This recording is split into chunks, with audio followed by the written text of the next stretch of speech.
E por que o pessoal fala que quem tem medo de voar, às vezes, vê nos seus vídeos, é porque você acha que a informação ela traz uma tranquilidade? Ah, sem dúvida. De você saber como funciona, porque também você acaba sabendo os problemas que pode dar também. Que nem a gente está conversando aqui. Tem um lado bom, que você sabe que é seguro, né? O avião é uma coisa segura, né? Extremamente qual é a seguro. porcentagem de acidentes para número de voos? Puta, É 0, o que a estatística fala? Tirando o elevador, o segundo meio de transporte mais seguro é o avião. é assim? É nessa proporção? É nessa proporção. Caramba. Se você pegar... A gente não tem um acidente aéreo de empresa comercial regular no Brasil desde 2007. A gente está em 2020. Qual foi de 2007? Foi aquela colisão do Gol com o avião executivo lá na... Isso, com os americanos. Porra, 2007, a gente está em 2020. São 13 anos que não morre uma pessoa dentro de um voo comercial regular de grande porte. Eu tenho que falar isso, porque depois vem o cara falar, mas teve o acidente da Noar. Aquele do Gol que não conseguiu subir e bateu no prédio logo em Congonhas. Em Congonhas? Aquele era o da TAM. Foi antes? Foi antes. Ah, foi antes? Foi antes. O TAM Teve uma época que teve uma sequência de acidentes, né? A gente estava na época do caos aéreo, lembra dessa expressão, caos aéreo? Foi nessa época? Foi nessa época. Tinha que se fazer alguma coisa, porque acidente não acontece do nada. E o caos aéreo, e eram vários, assim, a Varig tinha falido, caiu um monte de rota no colo da TAM, ficou um monte de gente desempregada, tinha uma junção de várias coisas. Várias coisas acontecendo. Esse avião mesmo do posto de gasolina lá em Congonhas, tinham 2 comandantes a bordo, porque não tinha copiloto disponível. Mas é ruim ter 2 comandantes? Não é melhor do que ter um... Porque Não é o ideal. O ideal é ter um comandante e alguém mais novo. Por quê? Porque dá uma sinergia mais legal. O estudo de fatores humanos em acidentes aéreos é bastante interessante, cara. Se você tem uma pessoa com mais idade e mais experiência, você induz uma pitada de complacência. Tipo, pensa bem, tu voou 50 anos da tua vida ali no cockpit, nunca aconteceu nada. Então, para você, nunca vai acontecer nada. Enquanto, se você tem alguém sentado do teu lado, que saiu da escola, sabe todos os procedimentos ali certinho e está mais atento, de repente, quando acontecer alguma coisa, os 2 trabalhando em conjunto, vai ter um resultado muito melhor. Entendi. Ele vai ficar... Talvez ele fique mais esperto. O cara fala, não é nada. Ele fala, não, peraí, deixa eu ver se não é nada mesmo. Isso. E isso é um processo, isso se chama CRM, que é Cockpit Resource Management. Você ter uma troca de ideias. Porque assim, vamos voltar um pouquinho para o passado. Por que acontecia bastante acidente no passado?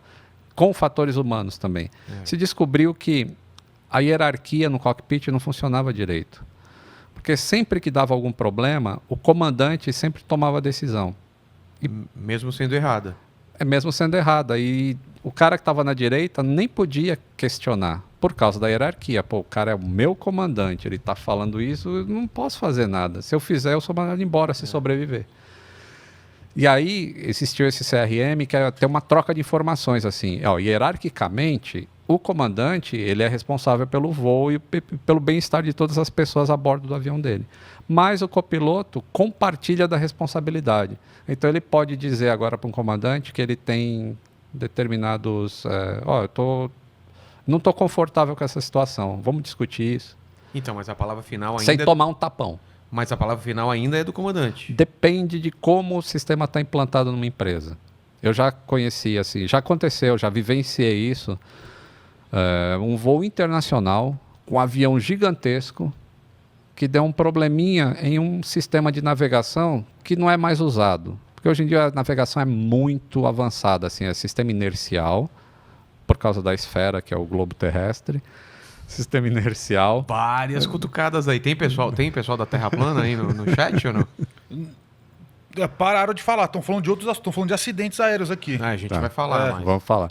Então, tem polêmica aqui também. Tem GPS, tem sistema de radionavegação e tem um outro que era a última, sabe, manja a cadeia do pombinho que vai cagando de baixo, vai cagando de baixo. Aí lá no último que está todo cagado, era esse sistema.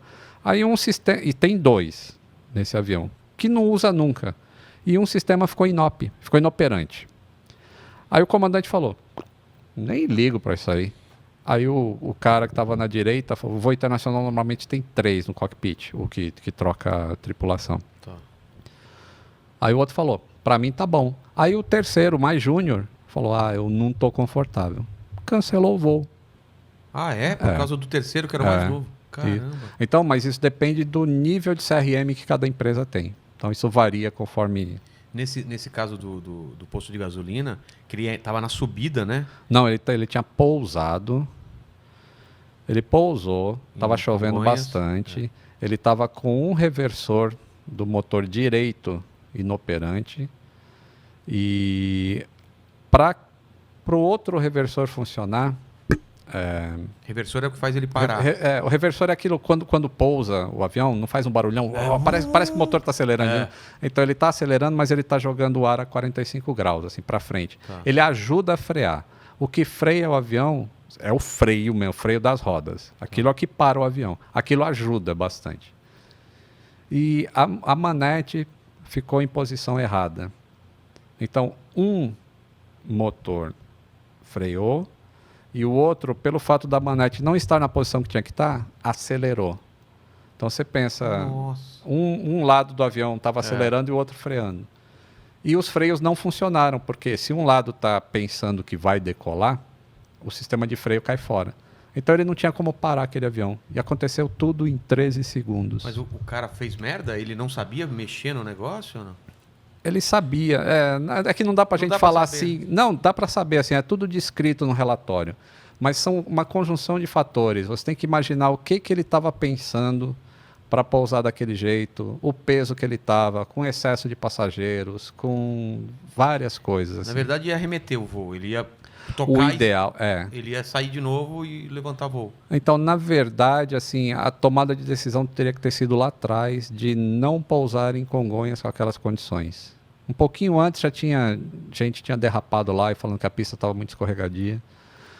Mas aí entra, e a pressão da empresa Atraso. São muitos fatores. Depois disso fizeram deixaram o piso o groove na o pista. Groove, o famoso groove.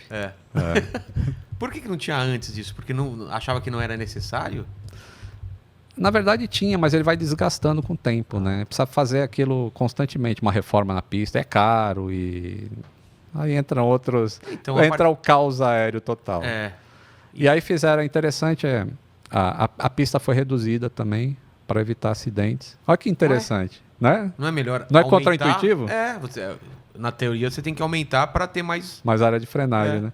Então é isso que eu falo, assim, como as pessoas... E é para isso que o meu canal serve. Para explicar esse tipo de coisa, que para o medroso, ele vai pensar exatamente como você pensou. Pô, eu preciso de mais pista para parar, e não menos. Mas quando você reduz a pista, você reduz a performance do avião também. Então o avião não vai mais poder pousar com o peso que ele pousava antes. Ele vai ter que vir mais leve, com menos passageiros. E aí você melhora o tempo de frenagem do avião porque ele está mais leve. Tudo baseado no comprimento de pista, porque o cálculo é feito para parar em menos de metade da pista. Você tem ainda metade para se der alguma merda. Isso. Mas você acha que um dia vão tirar o aeroporto de Congonhas, que ele tá no meio dos prédios, é uma coisa que você vai descendo, você vai falando, caramba, Essa é a pergunta de $1 milhão, né? Vai contornando. Se a gente pensar em LaGuardia mesmo, que a gente estava falando em Nova York, aquele avião, aquele aeroporto, quando ele nasceu, também era igual Congonhas, era mato. Tem uma foto de Congonhas, da pista de Congonhas, quando inaugurou, é fazenda. Nossa. Não tem nada em volta. Mas aí vem a população, começa a crescer, aí cresce, aí começa a reclamar do barulho do aeroporto, quer que o aeroporto saia de lá. O de Guarulhos vai acontecer a mesma coisa. Vai acontecer a mesma coisa.